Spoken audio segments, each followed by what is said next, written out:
उस वक्त का विधायक को मत देखिए, वो चाबुक कौन चला रहा था, वो 10 महीना में जो बाई इलेक्शन में जीता था वो देखिए, लोग अभी भी उस कार्यकर्ता का तारीफ करते हैं। ईमान साहब चाबुक मार के उनसे काम करवा रहे थे। फेसबुक में बैठ के कोई भी कुछ भी लिख सकता है, मैं फेसबुक तक सीमित नहीं चाहता। जान में ताकत है, जब तक अल्लाह ताला मेरा सेहत में दम रखा है, मैं आप लोगों के लिए, मैं मुसलमानों के लिए ये वक्फ का काला कानून के खिलाफ लड़ने के लिए तैयार हूँ, लड़ूंगा और जरूरत पड़े तो शहीद हो जाऊंगा। इस पठान को भी पसंद करते हैं, आप इम्तियाज जलील को भी पसंद करते हैं, आप अकबरुद्दीन अवैसी को भी पसंद करते हैं। बहुत दावेदार होंगे आपके भी विधानसभा में। उन दावेदारों में कौन सबसे ज्यादा पढ़ा लिखा है, कौन सबसे ज्यादा बोलने वाला है, कौन शेरों की तरह हार सकता है, कौन सिर्फ वोट के लिए नहीं आपके लिए लड़ना चाहता है, वो वाहिद एडवोकेट शम्स आगाज है जो आपके लिए लड़ रहा है, लड़ना चाहता है, हारना चाहता है। मैं ये बात पार्टी के दायरे में रह के कर रहा हूँ। अकेला ये एडवोकेट शम्स आगाज उस करक्टी धूप में इश्तियाक भाई के साथ, हसनैन साहब के साथ में हमारे बिहार सदर जनाब अख्तरुल ईमान साहब ने यह आह्वान किया था, कार्यकर्ताओं से कहा था, नेताओं से कहा था, तमाम दावेदार से कहा था कि MIM से जो भी दावेदार बनना चाहते हैं, चाहे वो किसी भी विधानसभा हो, उससे पहले सबसे पहले उनको कम से कम 5000 मेंबर बनाना होगा ऑनलाइन मेंबरशिप पे। तो आपको जानकर हैरानी होगी कि पूरे किशनगंज विधानसभा में, पूरे जिला में सिर्फ 2 ही ऐसा विधानसभा है जहां से 2 लोग इस मुकाम को हासिल किए हैं। एक है गुलाम हसनैन साहब जो कि ठाकुरगंज विधानसभा से 6000 मेंबर क्रॉस किए हैं, और दूसरा किशनगंज विधानसभा से वाहिद मैं एडवोकेट शम्स आगाज हूं जो कि 6000 मेंबरशिप बनाने का रिकॉर्ड कायम किया हो और पूरे बिहार में सबसे ज्यादा मेंबर बनाया हो।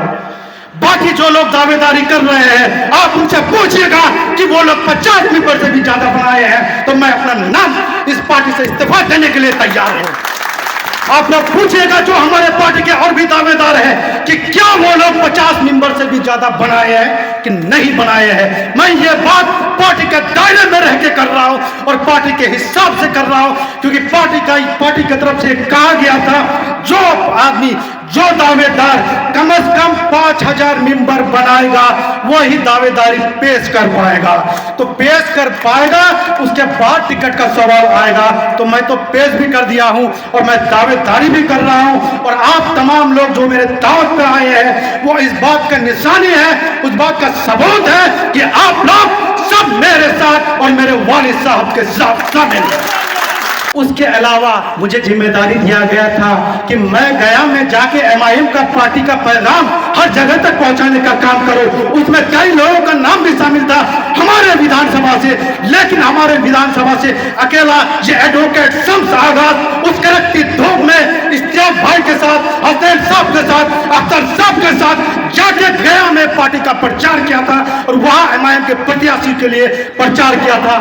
तो ये भी बात ध्यान रखने की जरूरत है आप लोगों को, खास करके MIM के चाहने वालों को। लोग मुझे किसी ना किसी पोठिया के चौक चौराहे में देखे होंगे कि ये एक अकेला मुसलमान का रहनुमा बनने के लिए, मुसलमानों के लड़ने के लिए ये अकेला वाहिद कैंडिडेट लोगों को जागरूक करने का काम कर रहे हैं। वो कोई और नहीं, एडवोकेट शम्स आगाज है जो लोगों को वक्फ के खिलाफ पूरा पोठिया प्रखंड के 22 पंचायतों में जितने भी चौक चौराहे हैं सब जगह लोगों को जागरूक करने का काम किया है। उसके अलावा किशनगंज प्रखंड के भी सुनसुनी हाट, बेलवा हाट, पानीसाल हाट और कई जगह शहर में भी प्रचार करके कि वक्फ का काला कानून कैसे हमारे खिलाफ है, इन बातों को भी रखा गया है। और भी कई लोग शामिल थे उसमें, लेकिन वो लिमिटेड जगह तक थे, लेकिन मैं अकेला एडवोकेट शम्स आगाज पूरे जगह में अकेले जाके इस बात का लोगों को तक पैगाम पहुंचाया हो कि यह काला कानून किस तरह से हम मुसलमानों के खिलाफ है। आइए, क्योंकि बात निकल गई है वक्फ का काला कानून पे, तो मैं उस पर भी जरा रोशनी डालना चाहूंगा। आपको जानकारी होगी कि पिछले 2 महीना हो चुका है एक काला कानून पास हुए और यूपी में अकेले वाहिद यूपी में कम से कम 358 मदरसों को बंद कर दिया गया है। महाराष्ट्र में 200 मदरसों को बंद कर दिया गया है। दिल्ली में लगभग 40 से 50 कब्रिस्तानों को बुलडोजर से उखाड़ कर फेंक दिया गया है। और ये यहीं तक थामने वाला रुकने वाला नहीं है। ये पूरे किशनगंज में, ये पूरे हिंदुस्तान में, पूरे सीमांचल में तमाम मुसलमानों के ये ऊपर मुसीबत आने वाला है कि ये वक्फ का कानून क्योंकि बन चुका है। हमारे मदरसे, हमारे ईदगाह, हमारा कब्रिस्तान, हमारा दरगाह, तमाम चीजें मुसीबत में आने वाला है। ये मोदी सरकार, ये नीतीश सरकार सारा चीज हम लोग से छीनने का काम करेंगे। इसके लिए आपको भी एकजुट होना होगा, क्योंकि यहाँ ज्यादातर लोग पार्टी के आए हैं। तो पार्टी के कार्यकर्ताओं से भी कहना चाहता हूँ, सिर्फ आप फेसबुक पे जज्बाती भाषण लिख देने से नहीं होगा। हम लोग जहां बुलाएंगे वक्त के खिलाफ धरना देने के लिए, सड़क जाम करने के लिए आप लोगों को वहां पहुंचना होगा। तब हम मानेंगे कि आप एमआईएम के सच्चा सिपाही है। फेसबुक पे बैठ के कोई भी कुछ भी लिख सकता है। मैं फेसबुक तक सीमित नहीं चाहता हूं। एमआईएम के लोग इतने जिम्मेदार होने चाहिए कि फेसबुक के अलावा हर जगह संगठन का काम करे, लोगों का प्रॉब्लम सॉल्व करे। और सबसे बड़ा प्रॉब्लम है वक्फ का कानून जो मुसलमानों पे लाया गया है, इसके खिलाफ हम लोग खामोश नहीं बैठे हैं। हम शांत हुए थे कश्मीर का मसला को देख के, लेकिन हम खामोश नहीं बैठेंगे। इसके खिलाफ फिर से लड़ेंगे, फिर से आप लोगों को आना होगा। और इंशाअल्लाह जब तक मेरे जान में ताकत है, जब तक अल्लाह ताला मेरा सेहत में दम रखा है, मैं आप लोगों के लिए, मैं मुसलमानों के लिए ये वक्फ का काला कानून के खिलाफ लड़ने के लिए तैयार हूं। लड़ूंगा और जरूरत पड़े तो शहीद हो जाऊंगा।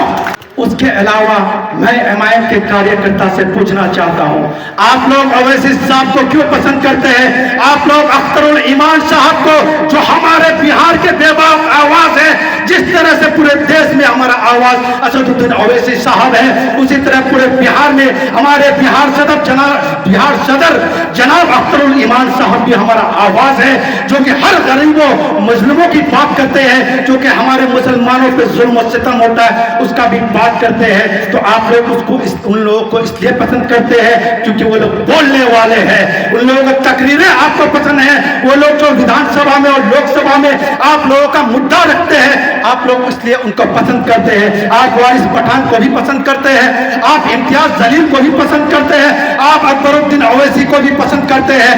तो सभी लोग, और आप आदिल हुसैन आजाद साहब और हमारे सेक्रेटरी इश्तियाक साहब को भी इसीलिए पसंद करते हैं क्योंकि वो लोग अपने आवाज बेबाकी से रखते हैं। वो लोग के मुंह में जुबान है और जुबान में ताकत है, वो लोग बोल सकते हैं। तो आपको भी ये समझने की जरूरत है, बहुत दावेदार होंगे आपके भी विधानसभा में। उन दावेदारों में कौन सबसे ज्यादा पढ़ा लिखा है, कौन सबसे ज्यादा बोलने वाला है, कौन शेरों की तरह दहाड़ सकता है, कौन सिर्फ वोट के लिए नहीं आपके लिए लड़ना चाहता है, वो वाहिद एडवोकेट शम्स आगाज है जो आपके लिए लड़ रहा है, लड़ना चाहता है, दहाड़ना चाहता है। तो ये आप लोगों को भी समझने की जरूरत है। मैं ये भी यहाँ से ऐलान करना चाहता हूँ कि हमारे राष्ट्रीय अध्यक्ष जनाब बैरिस्टर असदुद्दीन अवैसी साहब और बिहार सदर जनाब अख्तरुल ईमान साहब जिनको टिकट देंगे हम उनके साथ हैं, लेकिन हम वादा करते हैं अगर हमें टिकट मिलेगा कसम खुदा की इतिहास बदल देंगे, इतिहास बदल देंगे, उखाड़ फेंकेंगे ये तमाम जितने एमएलए निकम्मा यहाँ से रह चुके हैं, सबके इतिहास को इस तरह का काम करेंगे कि पूरे हिंदुस्तान में जिस तरह अवैसी साहब, जिस तरह अख्तरुल ईमान साहब को लोग चाहते हैं, मुझे मौका मिलता है, मैं एमएलए बनता हूँ, इतिहास बन के दिखाऊंगा, आपके लिए लड़ के दिखाऊंगा। उसके अलावा मैं यहाँ संगठन का भी बात करने आया हूँ। मुझे पटना में जब बिहार एमआईएम बिहार टीम और किशनगंज एमआईएम टीम के तरफ से युवा जिला अध्यक्ष का दोबारा जिम्मेदारी भी दिया गया था। उसके अलावा मुझे यह भी जिम्मेदारी दिया गया था क्योंकि तकी साहब, क्योंकि उनका तबीयत भी ठीक नहीं है, वो अपने कामों में भी बिजी थे, तो उन्होंने खुद मना किया था कि प्रखंड अध्यक्ष अब हम नहीं रहेंगे लोकसभा के बाद, तो आप लोग किसी और को बनाइए। तो उसके बाद ये चूंकि अभी प्रखंड अध्यक्ष एमआईएम से पोटिया में कोई नहीं है, हमें यह जिम्मेदारी दिया गया था कि साहब आप तो युवा के जिला अध्यक्ष है, वो तो आपके अंडर में आता है, आपको जनरल विंग यानी मदर विंग का भी संगठन का काम करना है। तो आप पूरा एमआईएम का टीम तैयार कीजिए और जो भी जिम्मेदार है उस विंग के, उनसे राय मशवरा करके ये तैयार कीजिए। मैं 4 महीना पहले यहाँ का संगठन बना के तैयार कर दिया है। 4 महीना पहले युवा टीम और मदर विंग जो मेन टीम होता है, इसका संगठन बना के तैयार कर दिया था, जमा भी हो चुका है। लेकिन कुछ मशगूलियत की वजह से प्रदेश टीम इसमें इन्वॉल्व नहीं हो पाया। और वो मशगूलियत क्या है? बीच में वक्फ का काला कानून आया, उसके अलावा कश्मीर वाला मसला आया, उसके अलावा हम लोग का जो ऑल पार्टी मीटिंग का धरना था उसको लेकर ही कुछ दिन बिजी रहे। फिर हमारे बैरिस्टर असदुद्दीन ओवैसी साहब आए थे, उसको लेके भी कुछ दिन बिजी रहे। तो ये मुसलसल कुछ महीनों से ऐसा ही चल रहा है, किसी ना किसी वजह से पार्टी बिजी है, इसलिए हम लोग सही टाइम पे उस चीज का अनाउंस नहीं कर पा रहे हैं। आज करने वाले थे लेकिन आज नहीं करेंगे, क्योंकि ये प्रोग्राम सडनली रखा गया था। इस प्रोग्राम में युवा का कुछ मेंबर्स का करेंगे, जो मदर विंग है, जो मेन बॉडी है, उसका बाद में रखा जाएगा, कहीं और रखा जाएगा, कोई न्यूट्रल जगह में, क्योंकि ये पार्टी आला कमान की तरफ से आदेश है और पार्टी आला कमान का आदेश जो होगा मैं उसके लिए तैयार हूँ। मेरे पापा तसीरुद्दीन साहब उसके लिए तैयार है। तो आज ही कुछ युवा टीम का गठन होगा, उसके अलावा जो मेन विंग है इसका गठन बाद में किया जाएगा। इस चीज के लिए हम आज के आपके बीच खेत प्रकट करते हैं। तो साथियों, मैं हर तरह का बात आपके बीच रख चुका हूँ कि कैसे मैं पार्टी के बीच पार्टी का पैगाम लोगों के बीच तक पहुंचाने का काम कर रहा हूं। मेरे दिल में अगर सिर्फ विधायक बनने का लालच होता और पार्टी के लिए काम करने का मन नहीं रहता तो मैं बाकी दावेदारों के तरह भी हमारे यहाँ के 1 महीना पहले एक्टिव होता, जिस तरह से वो लोग हुए हैं, और सिर्फ चौक चौराहा में लोगों से मिलके हमारे लिए वोट करने का अपील कर रहा होता। लेकिन मुसलसल 1 साल से मुझे ये जिम्मेदारी जब से मिला है, मैं पहले पार्टी के लिए काम किया हूं, फिर अभी मैं अपना बात करना शुरू करूंगा। अभी तो मैं अपना बात ठीक से शुरू भी नहीं किया हूं। अभी तक मैं मुसलसल एमआईएम बिहार टीम और हमारे सदर अख्तरुल ईमान साहब के साथ, उनके साथ जो वो प्रोग्राम रखते हैं उसी में शामिल होके उसी में कामयाब बनाने का कोशिश कर रहा था। अभी मैं पूरी तरह मैदान में भी नहीं उतरा हूं अपने लिए। जब मैदान में उतर जाऊंगा तब देखिएगा आप किस तरह से बाकी लोग गायब हो जाएंगे और ये आपका भाई और ये आपका बेटा ही मैदान में नजर आएगा। जो पहले आ रहा था 1 साल पहले, वो अब भी नजर आएगा। इसके अलावा मैं आपको बता दूं, सिर्फ मैं पार्टी के लिए काम नहीं किया हूं या अपने लिए काम नहीं किया हूं, मैं यहाँ का पब्लिक के लिए भी बहुत काम किया हूं। मैं बाकी कैंडिडेट के तरह किसी भी पार्टी के हो, मैं उसके तरह नहीं हूं कि सिर्फ इलेक्शन के वक्त आऊंगा कि मैं एमएलए हूं, आप मुझे कांग्रेस के नाम पे वोट दीजिए, या किसी छोटे मोटे पार्टी या किसी दूसरे पार्टी या हमारे भी पार्टी के लोगों की तरह हूं कि सिर्फ आऊंगा ये बात कहने कि मैं एमएलए में एमआईएम की तरफ से आना चाहता हूं, आप मुझे वोट कीजिए। नहीं, बिल्कुल नहीं। मेरा मसला अलग है, मेरा सोच अलग है। मैं अलीगढ़ मुस्लिम यूनिवर्सिटी से वकालत किया हूं, मैं जुडिशरी का एग्जाम 3 बार क्वालिफाई किया हूं। मैं चाहता 1-2 साल और तैयारी करके उस चीज में मुकाम भी हासिल कर सकता था, लेकिन मुझे यहाँ का दुर्दशा देखा नहीं गया, इस इलाके का, इस विधानसभा का बेहाली देखा नहीं गया। तमाम लोग मेरे पापा को बोले कि तहसील साहब आप अपना बेटा को लाइए, छोड़ देने बोलिए जुडिशरी का एग्जाम, क्या करेंगे जज बन के? अरे जज बन के जब कोर्ट उनके पास हमारा मैटर जाएगा तभी वो हम लोग का खिदमत कर पाएंगे, लेकिन एक नेता बन के एक गरीब से लेके एक अमीर का सबका वो खिदमत कर पाएगा।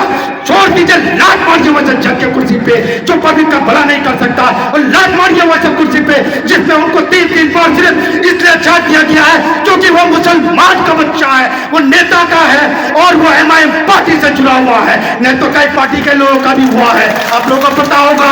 सिर्फ ये वाहिद एडवोकेट शम्स आगाज का जुडिशरी में छाट दिया जाता है क्योंकि ये मुसलमान से जुड़ा हुआ है, ये एमआईएम से जुड़ा हुआ है। तो मैं चाहता फिर भी कोशिश करके कर सकता था अपने काबिलियत के दम पे, लेकिन आपका जो ये प्रॉब्लम है, आपका किशनगंज विधानसभा का जो प्रॉब्लम है, जो मुद्दे हैं, वो मुझसे देखा नहीं गया, क्योंकि यहाँ लगभग आजादी के 70 सालों तक आपने कांग्रेस को जिताने का काम किया है। बीच में 1-2 पार्टी आया था और बीच में 1 साल के लिए हमारा एमआईएम पार्टी आया था। ये मत देखिए विधायक कौन था उस वक्त, विधायक तो पार्टी का चाबुक से चलता है। उस वक्त का विधायक को मत देखिए, वो चाबुक कौन चला रहा था, वो 10 महीना में जो बाई इलेक्शन एमआईएम जीता था वो देखिए। लोग अभी भी उस कार्य का तारीफ करते हैं। लोग कमरुल हुदा जब बने थे तो वो उसका कोई अच्छाई नहीं था उसमें कि वो काम कर रहा था। वो हमारे बिहार सदर अख्तरुल ईमान साहब चाबुक मार के उनसे काम करवा रहे थे और हमारे बैरिस्टर असदुद्दीन ओवैसी का आदेश था तब वो काम कर रहे थे। वो अगर खुद से काम करते तो अभी भी एमआईएम में रहते। वो खुद से काम करना चाहते तो वो हारने के बाद भी MIM में रहते, लेकिन उन्होंने इस्तीफा इसलिए किया है क्योंकि उनको बिहार सदर अख्तरुल ईमान साहब का चाबुक और असदुद्दीन ओवैसी साहब का जो आदेश था कि आप पब्लिक के बीच रहिए, आप काम कीजिए। MIM को वोट जिताएगा किशनगंज और पोठिया का जनता, MIM को वोट देकर जिताएगा किशनगंज विधानसभा का MIM का कार्यकर्ता, और आप कुछ लोगों को लेकर उस पार्टी पे कब्जा करना चाहते हैं। आप सिर्फ उन कुछ लोगों को अपना जो रिश्तेदार है, दोस्त है, उनको फायदा देना चाहते हैं, तो MIM यह बर्दाश्त नहीं करेगा। बार बार अख्तरुल ईमान साहब से यह कहा गया, बार बार इश्तियाक साहब से कहा गया कि कमरुल हुदा साहब जब विधायक थे MIM पार्टी से, तो वो हमें MIM की तरफ से नहीं मान रहे। वो हमें एक किशनगंज का उनका टीम है जिसमें 4-5 लोग रहते हैं, हाजी है, कौन कौन है पता नहीं, लोग फिर नहीं जानते हैं, उन वो नाम लिख के जनवाते हैं कि ये है मेरे साथ। तो वो सिर्फ उन लोगों को लेकर चलते हैं जो पार्टी के कार्यकर्ता, MIM पोठिया का कार्यकर्ता, MIM किशनगंज का कार्यकर्ता, MIM किशनगंज सदर शहर का कार्यकर्ता, जो कमरुल हुदा को जिताने का काम किया था, वो कमरुल हुदा हम लोग को इग्नोर करने का काम कर रहे हैं। अख्तर साहब, इश्तियाक साहब, आप इन बातों पे ध्यान दीजिए। तब जाके जब अख्तर साहब, इश्तियाक साहब की तरह से बार बार मीटिंग करके उनको कहा गया कि आप पार्टी के कार्यकर्ताओं को लेकर चलिए, कार्यकर्ता ही पार्टी का जान होता है, नहीं तो पार्टी कुछ नहीं होता है, पार्टी कार्यकर्ता ही से बनता है। तो वो उस चीज को इग्नोर किए, और जब ज्यादा पार्टी की तरफ से फोर्स होने लगा, मजबूरन उनको पार्टी से, वो पार्टी के खिलाफ बयानबाजी शुरू किए और मजबूरन उनको पार्टी से निकालना पड़ा। तो साथियों, MIM एक अलग पहचान है। MIM आप सभी का हक का बात करता है, और इस विधानसभा से मैं आप लोगों के लिए लड़ रहा हूं।